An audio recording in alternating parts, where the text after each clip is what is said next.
versículo 1 diz: E tendo nascido Jesus em Belém, da Judeia, no tempo do rei Herodes, eis que os magos vieram do Oriente a Jerusalém, e perguntaram: Onde está aquele que é nascido rei dos judeus? Porque vimos a sua estrela no Oriente e viemos adorá-lo. E o rei Herodes, ouvindo isso, perturbou-se, e toda Jerusalém com ele. E congregados todos os príncipes dos sacerdotes e os escribas do povo, perguntou-lhes onde havia de nascer o Cristo.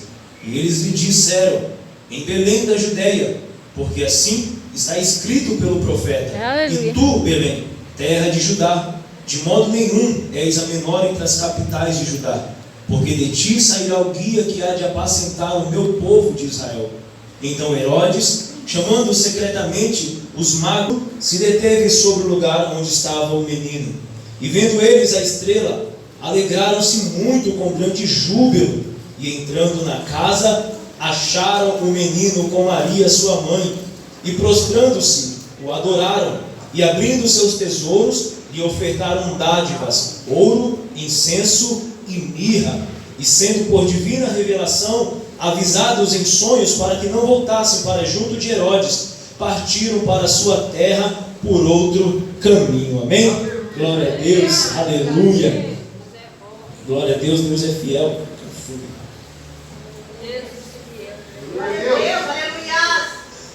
Amém? Glória a Deus, Deus ele é fiel. Eu estava meditando essa semana o que eu iria trazer para a igreja. Eu falei que o pastor queria trazer sobre a mulher samaritana. Aí a Silvana pregou na terça. Eu já não trago mais hoje. Ela já pregou na terça. Aí eu falei para Deus o que eu ia trazer para a igreja. Não vai fugir muito daquilo não, mas vamos aprender um pouco sobre o capítulo 2, acerca dos magos do Oriente, sobre o nascimento de Cristo, sobre algumas coisas que aconteceram. Como o pastor Elias França disse, se aqui fosse realmente um ensino teológico mais aprofundado, seria uma aula de cristologia, sobre Cristo. Então, mas nós vamos aprender um pouco. Eu não quero trazer esse tema, essa palavra, cristologia, para não ficar algo muito cansativo, os irmãos pensar que não, é um culto, aqui é um culto. Mas conforme nós vamos ministrando, nós vamos também aprendendo e crescendo junto com a palavra. Amém? No versículo 1, diz que Jesus havia nascido no tempo do rei Herodes. E para encontrarmos mais detalhes sobre o nascimento de Jesus em Belém, é preciso ir ao Evangelho de Lucas. Pois quando vamos para o Evangelho de Lucas, nós conseguimos encontrar com mais detalhes sobre o nascimento de Jesus ali em Belém. Porque no versículo 1 Mateus diz apenas: E tendo nascido Jesus em Belém. Porém nós vamos para Lucas, nós conseguimos encontrar com mais detalhes o porquê que Jesus nasceu ali em Belém. Até porque quando você vai estudar sobre o Evangelho de Lucas, sobre Atos dos Apóstolos, até mesmo sobre o próprio autor Lucas, você vai ver que ele era um escritor detalhista. É por isso que ele é conhecido como um médico historiador. Além de ser médico, era alguém que gostava de pesquisar, gostava de escrever. Então Lucas tinha essa característica de ser detalhista. Então, no versículo 1 de Mateus diz que ele havia nascido em Belém no tempo do rei Herodes. Porém, com mais detalhes, nós vamos encontrar no Evangelho de Lucas. No Evangelho de Lucas, no capítulo 2, que nos diz que nos dias do imperador romano César Augusto, foi feito um decreto, ou melhor, o imperador romano César Augusto, naquele tempo, fez um decreto esse a qual todos deveriam se alistar em sua própria pátria. José e Maria, então, eles saem da Galileia, ali de Nazaré, e percorrem mais de 100 quilômetros até a Judéia, a cidade de Davi, chamada Belém, pois José e Maria eram descendentes de Davi. Quando você vai pegar a genealogia no primeiro capítulo de Mateus, você vai ver que José fazia parte da descendência de Davi, e era necessário era necessário com que Jesus nascesse ali em Belém, para que se cumprisse o o que fora dito pelos profetas no Antigo Testamento, mas não apenas por causa disso. Então, Jesus ali, ele nasce em Belém, mas se nós lermos o nascimento de Jesus apenas com o nosso olhar no Novo Testamento, parecerá que Jesus nasceu ali em Belém simplesmente pelo fato de que José e Maria subiram a Belém para cumprir o decreto do imperador romano César Augusto e que não teve nenhum algo de especial nem de sobrenatural. Então, se nós lermos ou olharmos o nascimento de Jesus apenas olhando para o Novo Testamento, é ter uma visão ou um olhar incompleto do projeto e do plano de Deus de salvação que viria através de Cristo Jesus. Sendo assim, então nós precisamos olhar o nascimento de Jesus, não só olhando para o Novo Testamento, mas olhando também para o Antigo Testamento.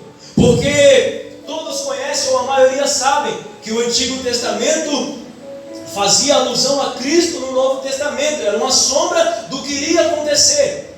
Era falado no Antigo Testamento, porém o cumprimento vem quando Cristo nasce, e o Novo Testamento é o cumprimento daquilo que foi dito no Antigo Testamento. Então, quando nós olhamos para o Antigo Testamento, nós conseguimos encontrar e ligar uma coisa com a outra.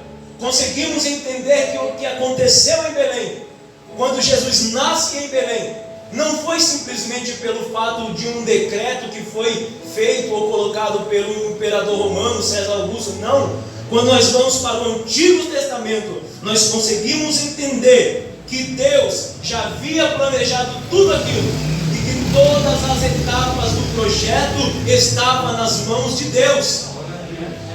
No livro de Miqueias, capítulo 5, e versículo 2 diz: "E tu, Belém, Efratá, posto que pequena entre milhares de Judá, de ti sairá o que será Senhor em Israel, e cujas origens são desde os tempos antigos, desde os dias da eternidade."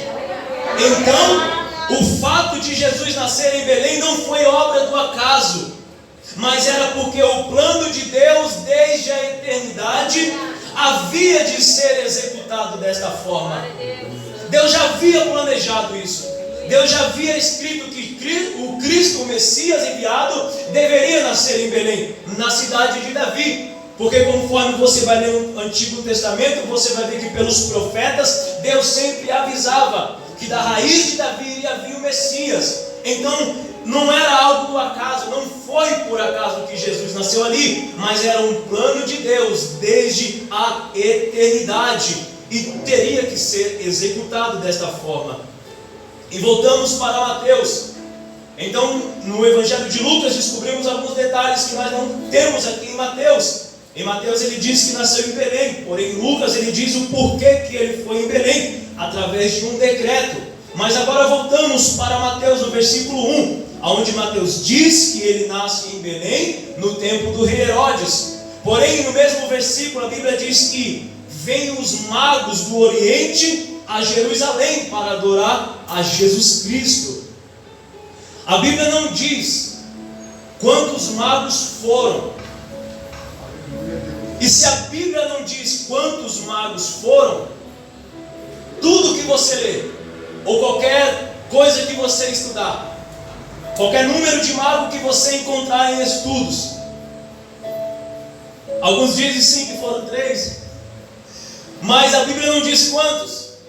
Então tudo que não está contido na Bíblia será apenas especulações, não concretas. É por isso que nós não podemos colocar na Bíblia aquilo que não tem na Bíblia. Então, mas isso não vem ao caso, é apenas para nós entendermos que a Bíblia não menciona a quantidade de magos. Algumas especulações dizem que foram 3 magos, pelo fato dos 3 presentes, o ouro, o incenso e a mirra. Mas não é certo afirmarmos isso, amém? A palavra mago, ela se refere ou significa erudito, sábio. Era alguém que se dedicava no campo da astronomia, da matemática e da astrologia. Entre os babilônios, por exemplo, a palavra ou o vocábulo mago era aplicado aos escribas, sagrados, um grupo de sábios que tinha em seu poder os escritos sacros, que foram passados de mãos em mãos desde os tempos da Torre de Babel. Então, magos, ou os magos, eram pessoas assim. Significava isso: erudito, sábios, que tinham domínio sobre o campo da astrologia, da matemática e da astronomia. E como está escrito ou descrito no verso 2, estes magos vão adorar o menino Jesus. Uma outra coisa que eu preciso deixar aqui é que não se sabe também o lugar exato da onde estes magos saíram.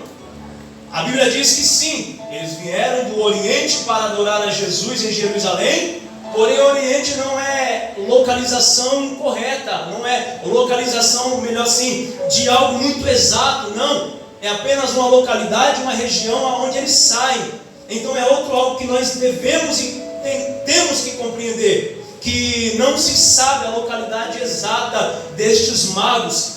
Existe também alguns pensamentos, algumas especulações, mas também não é algo concreto, são apenas especulações e linhas de pensamento. Mas o que chama mais a atenção não é a questão de onde eles vêm, ou se a gente sabe ou não sabe de onde eles vêm. A questão mais importante, o fato mais importante que chama a nossa atenção é o ato deles.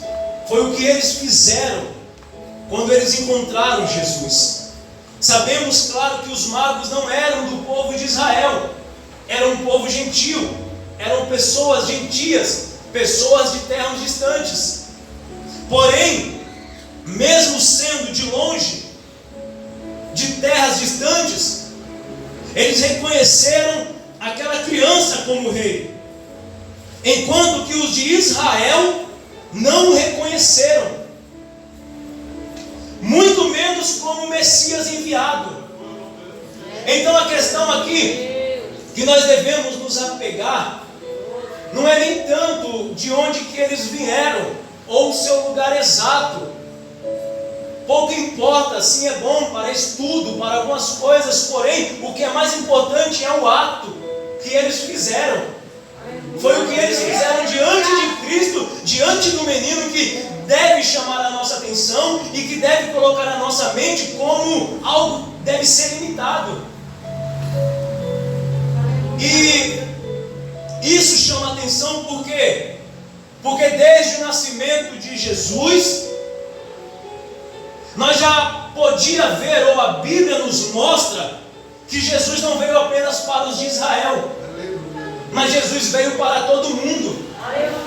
Desde o nascimento havia gentios adorando a Ele, havia gentios depositando e ofertando diante de Cristo uma adoração e presenteando Ele com presentes. Então, desde o início, o que chama a nossa atenção é isso, que gentios, não o povo de Israel, estava adorando Jesus. Isso diz e liga com o que está escrito em João capítulo 1, versos 11 e 12, quando a palavra de Deus diz: veio para o que era seu e os seus não o receberam, mas os que receberam, deu-lhe o poder de serem feitos filhos de Deus, aos que creem em seu nome. Aí eu trago para o nosso dia de hoje e aplico isso aqui. Hoje, enquanto muitos rejeitam a Jesus, enquanto muitos não têm Jesus como seu rei e não está debaixo do seu senhorio, você que aceitou em sua vida a Jesus, você que reconhece Jesus como seu rei e está debaixo do seu senhorio e que crê no seu nome, tem direito de serem chamados filhos de Deus. E se você é filho, você tem um pai que te ama de forma inexplicável e de uma forma tão especial que às vezes nós não compreendemos este amor. Da mesma forma que houve naquele tempo, há no tempo de hoje, rejeitaram a Jesus, não reconheceram a Jesus como rei, não se submeteram ao senhorio de Cristo. É a mesma forma de hoje. Você prega o evangelho, você manda mensagem, mas a pessoa não aceita. não quer se submeter ao senhorio de Cristo. E quando alguém não se submete ao senhorio de Cristo, é você negar que Ele é rei sobre você. Porque se Cristo é rei sobre mim, eu tenho e devo obedecer ao seu senhorio. Aí vem no verso 3 dizendo que Herodes, ouvindo que havia nascido o rei dos judeus, se perturbou ele e toda Jerusalém. Quando diz aqui que toda Jerusalém se perturbou, é porque eles também conheciam a profecia de Miqueias do capítulo 5 e outras profecias de outros profetas do Antigo Testamento. Então a notícia dos magos mexe com eles, pois eles sabem que se realmente fosse o Messias que tivesse nascido, muita coisa iria mudar naquela época. Muitas coisas iriam acontecer ao favor deles. Mas enquanto para os judeus era algo bom, para Herodes o motivo da sua perturbação era outro ou outros. Primeiro, Herodes se perturbou porque ele não sabia, ou melhor, porque ele sabia que ele não era herdeiro legítimo ao trono de Davi. Então Herodes se perturba ao ouvir algo sobre o nascimento do rei dos judeus, algo que ele não esperava, algo que ameaçava o seu reinado. Herodes se perturbou porque era algo ele era alguém que tinha muitos inimigos por causa da sua crueldade, e ele desconfiava que alguém tentaria derrotá-lo. Quando você vai estudar sobre Herodes o Grande, que é o mesmo Herodes que nós estamos tratando, você vai ver que Herodes ele tinha muitos motivos para temer o nascimento de Cristo. Como eu citei, apenas dois. O primeiro, ele sabia que ele não era herdeiro legítimo do trono de Davi, pois Israel naquele tempo, o povo de Israel estava sob pressão e sob domínio do povo de Roma. E outra causa era porque ele era cruel e ele sabia que tinha muitos inimigos e que a qualquer hora iriam tentar tirá-lo do trono. E essa questão de crueldade que Herodes tinha com ele era algo tão assustador, irmãos, que Herodes não permitia a ninguém, nem mesmo aos membros da própria família, interferir no seu reinado e governo. Se você ler a história de Herodes, você vai ver que ele planeja a morte da própria esposa e dos dois irmãos dela, porque na sua mente ele achava que eles estavam tramando alguma traição contra eles. Então, para você ver a profundidade da crueldade deste homem, é por isso que ele teme, ele se perturba quando ele ouve que Jesus, ou o rei dos judeus, havia nascido. E quando lemos que Herodes planejava matar Jesus ainda quando era criança, não vemos apenas uma pessoa com medo de perder o reinado, mas o que vemos é um falso rei temendo o verdadeiro rei.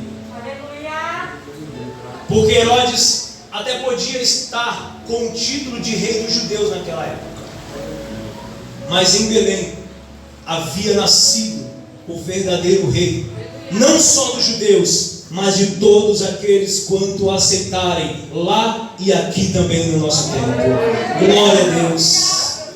E eu quero parafrasear nesta noite, essa questão da perseguição de Herodes contra Cristo, dizendo que o falso rei tinha em sua mente apenas as coisas da terra, mas o verdadeiro rei tinha seu pensamento no céu, porque seu reinado não é deste mundo. O falso rei era cruel, mas o verdadeiro rei é amável. O falso rei matava para não perder o seu reinado, porém o verdadeiro rei morreu para que todos pudessem reinar com ele. O falso rei não é reconhecido pelo povo como rei por causa da sua crueldade, mas o verdadeiro rei, na cruz, colocaram acima da sua cabeça: este é Jesus, o rei dos judeus, confirmando o que os profetas tinham falado a seu respeito.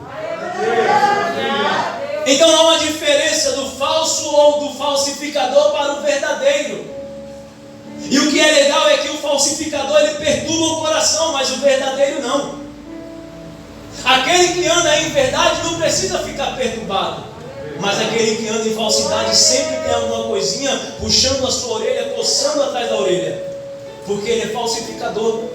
Vive por um caminho ao qual não é o caminho de Cristo. Glória a Deus.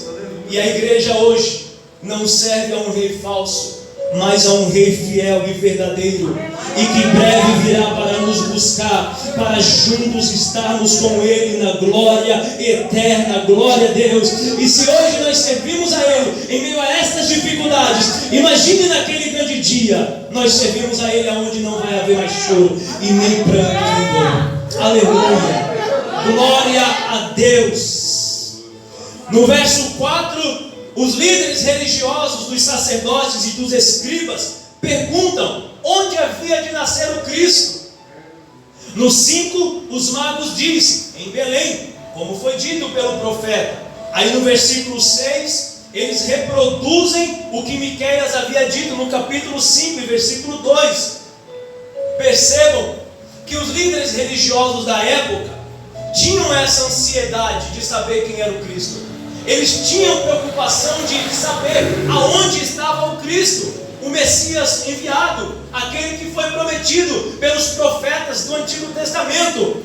Mas por que eles esperavam e tinham essa ansiedade de saber aonde estava o Cristo? Porque eles esperavam alguém semelhante, acredito eu, ao grande líder militar e político, Alexandre o Grande. Eles esperavam um libertador que iria agir com força bruta e libertá-los, aleluia, dos romanos na época. Então eles estavam ansiosos por isso. Porém, diferente dos líderes religiosos, os magos também conheciam as profecias, estudavam as profecias, mas eles não queriam saber como Jesus iria vir. Os magos não queriam saber como o rei iria vir. O que eles queriam mesmo era chegar perto de Jesus e adorar a Jesus, o rei que eles tanto esperavam e o rei que tanto eles ouviam. Era diferente. E pelo fato de Jesus não vir da maneira que os líderes religiosos queriam, esses líderes ficaram de tal maneira cegos que eles não conseguiram ver o próprio Messias a um palmo da sua mão ou dos seus olhos. Quem lê os evangelhos ou quem lê o Novo Testamento, ou melhor, os evangelhos, onde é relatado toda a vida de Jesus, você vai ver que por muitas vezes Jesus ele era odiado, Jesus não era bem-vindo, Jesus era alguém que chegava nos lugares e ele era escorraçado por causa da sua mensagem. Então, pelos líderes espirituais, esperar um líder, alguém, um Messias, com essa característica, e por ele não vir desta forma, eles acabam ficando cegos. O Messias estava na sua frente, mas eles não enxergavam, ou melhor, eles não aceitavam que o Cristo, o ungido de Deus, pudesse vir daquele jeito, naquela família, com aquela profissão, e ainda sem nenhum poder político e militar. Então eles imaginaram como pode o Cristo, o Messias, o Salvador de Israel, vir desta maneira. Então eles não aceitavam, e eles chegam a um ponto de ficar cegos. E isso é perigoso para todos nós no dia de hoje. Eu aplico hoje na igreja a ação e o ato que os líderes espirituais da época tiveram. É perigoso para nós nos dias de hoje. É perigoso porque se estivermos com o mesmo pensamento desses líderes, da mesma maneira que eles fizeram, se nós também fizermos, também ficaremos cegos, achando que Deus tem que trabalhar da maneira que queremos, e do modo que queremos, e do tempo que queremos. Porque eles fantasiaram um líder, alguém, um super-herói que iria tirar eles daquela opressão. Mas não. Foi alguém totalmente diferente. E isso é perigoso. É perigoso porque se nós tentarmos manipular do jeito que Deus trabalha, nós iremos nos frustrar. E pela frustração nós ficaremos cegos. E quando Deus enviar a verdadeira solução, estará na nossa frente, mas nós não vamos reconhecer a solução que é de Deus. Porque nós nos frustramos, Deus não fez no tempo que nós queríamos que Ele fizesse, do jeito que nós queríamos que fosse feito. Aí Deus não trabalha do jeito dele, da maneira dele. Aí quando Deus manda a solução, por você se frustrar lá atrás, você ficou triste com Deus, aí a solução está na sua frente e você não entende que é a solução de Deus. Você descarta, como os líderes religiosos descartaram naquela época. Aí agora no verso 9, os magos são guiados por uma estrela, a mesma estrela que eles viram desde o início de sua viagem lá no Oriente, aonde também está escrito no versículo 2, aonde lemos. A Bíblia diz que a estrela parou exatamente aonde Jesus estava. Glória a Deus. Glória a Deus. Glória. Glória, glória. Amém? Aleluia. Então a Bíblia diz no versículo 9 que a estrela guia eles e para exatamente aonde Jesus estava. Aqui também existem algumas teorias acerca desta estrela, a qual guiou os magos. Alguns falam que este relato de Mateus é apenas um mito, algo que não aconteceu de verdade. Outros falam que a estrela seria sido apenas um cometa que por acaso fez a mesma rota a qual os magos fez. E outros também falam que a estrela foi um fenômeno divino visto apenas pelos magos. Mas independente ou acima de qualquer teoria ou interpretação, sabemos que o relato de Mateus foi algo preparado por Deus para guiar os magos até o local que Jesus estava, para que Jesus fosse adorado. Glória a Deus. No verso 11, os magos entram na casa aonde estava Jesus e Maria, e ali adoram Jesus, mas não apenas com palavras, mas com presentes também. A Bíblia diz que eles ofertaram dádivas a Jesus: ouro, incenso e mirra. Estudantes da Bíblia consideram estes presentes dados pelos magos como algo ou coisas ou símbolos da identidade de Cristo. O ouro ofertado significava algo para a sua humanidade, como rei. O incenso ofertado era para a sua divindade como Deus, e a mirra foi ofertado para a sua morte. Então há um significado, há quem acredite no significado destes presentes. Porém, eu já estou finalizando, e o que eu quero trazer ao nosso entendimento e a conclusão desta mensagem é que os magos adoraram ao Senhor Jesus, e ofertaram a Jesus os melhores presentes, não por obrigação, nem como moeda de troca. Mas os magos adoraram a Jesus e ofertaram a Ele dádivas, porque sabiam que Ele era o rei a qual o profeta havia profetizado. Eles adoraram a Jesus porque aquela criança, eles sabiam que não era qualquer criança, mas era uma criança que tinha que ser adorado com a melhor adoração e presenteado com os melhores presentes. Eu não dei título a esta mensagem, mas se eu fosse dar um título, eu daria Adorando ao Rei Jesus. Aí eu quero aplicar o que estes magos fizeram, o que eles percorreram e o que eles entregaram a Jesus. Se você for estudar acerca dos magos, você vai ver que eles percorreram uma grande distância. Não sabemos ao certo porque não temos a localização exata, mas o certo é que eles andaram muitos e muitos quilômetros até chegar em Jerusalém, de Jerusalém a Belém. Aí quando eles chegam lá, eles se prostram, adoram a Jesus e presenteiam o menino Jesus. Aí eu aplico para nós hoje também esta conclusão. Às vezes nós moramos aqui do lado, a igreja está aberta terça, quinta e domingo. E nós relutamos para vir para a igreja muitas das vezes. Aí quando nós vem para a igreja, ao contrário dos magos que entregou o melhor presente, o ouro, o incenso e a mirra, nós entregamos apenas o resto da energia que sobrou durante o dia.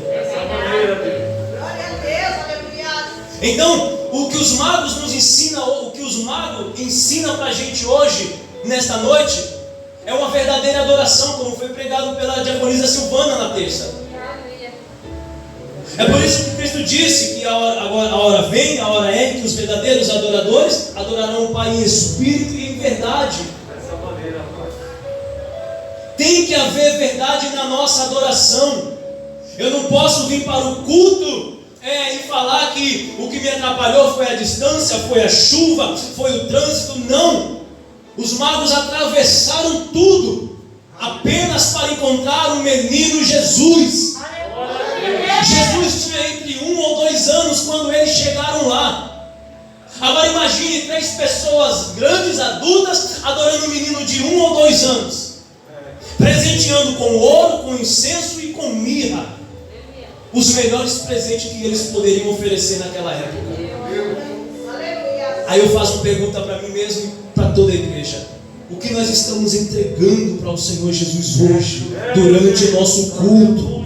Os magos fizeram um culto ao Senhor Jesus. No capítulo 2, os magos prepararam a adoração. Eles adoraram, eles se prostraram e eles deram presentes ao Senhor Jesus. E qual é o nosso culto dos dias de hoje? Moramos tão perto da igreja, mas colocamos isso como um empecilho. Temos oportunidade de ir não apenas para a nossa igreja, mas para tantas outras igrejas, quando não tem culto na nossa, mas nós colocamos desculpa. E quando nós vamos, nós não oferecemos o melhor para Deus. É uma adoração errada, é algo tão difícil de você adorar. Jesus como Rei, Ele merece o melhor. Jesus como Salvador, Ele merece o melhor. Jesus como aquele que te purifica todos os dias merece o melhor. É por isso que foi a adoração e o intuito da adoração dos magos. Os magos não adoraram a Ele pelo fato de Jesus ter nascido em uma manjedoura, ou se Ele veio ou não veio como um militar ou alguém político que tinha poder. Não, eles adoraram a Jesus pela essência de Jesus. Essa é a verdadeira adoração. Nós devemos adorar a Jesus pelo que Ele é. Como a gente louva, temos tanto costume de louvar isso, de ser um verdadeiro ou um adorador por excelência. Nós temos que adorar a Jesus pela sua essência, pelo que Ele é. Eu não estou falando que você não deve adorar por aquilo que Ele vai fazer em sua vida, não. Só que eu quero te dar uma dica e um conselho. Se você se tornar alguém ou um adorador vai te entregar, quando Ele não fizer na sua vida, quando Jesus não fizer na sua vida, você não vai adorar mais. Agora um adorador por excelência, aquele que adora pela essência, aquele que adora Cristo pelo que Ele é: Rei, Salvador, purificador da nossa vida, justificador da nossa alma. Se nós adoramos a Ele por isso, no dia da tribulação nós iremos adorar, assim também como no dia da bênção nós iremos adorar. Aleluia! Há uma diferença de adoradores no nosso tempo. Então nesta noite, saia daqui com esta lição, saia daqui com essa meditação. Seja um adorador por excelência, alguém que adora Jesus pelo que Ele fez na sua vida, aleluia, mas na sua vida espiritual. Hoje você é justificado, nenhuma condenação há sobre a sua vida. O diabo não pode te acusar. Por quê? Porque Jesus veio, morreu na cruz e nós fomos libertos de toda a condenação. Então saia daqui, aleluia, venha no culto ao domingo e adore a Jesus por aquilo que Ele é. Aleluia! Jesus é teu Rei, é teu Salvador, é teu justificador. Glória a Deus!